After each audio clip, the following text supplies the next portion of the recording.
हरि ओम बृहस्पते अधियदर्जो अरेहाद्यो मदविभा तिक्रतो मज्जने घो जद्येदयच्छवस ऋतपरजात तदसमा शुद्रविनन्धे हि चितरम् आदौ ब्रह्मा मध्ये विष्णु रन्ते देव सदाशिवः मूर्तित्रयस्वरूपाय दत्तात्रेय नमोऽस्तुते।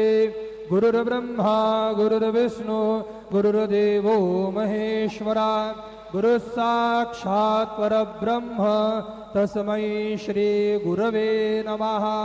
सद्गुरु साईनाथ चरणारविन्दाभ्यां नमः। सायं पूजनार्थे चन्दनं तञ्जन्यम्बरेः प्रौक्षन् बुरुगञ्जातमग्रताः तेन देवा अयजन्त साध्या रेखयश्च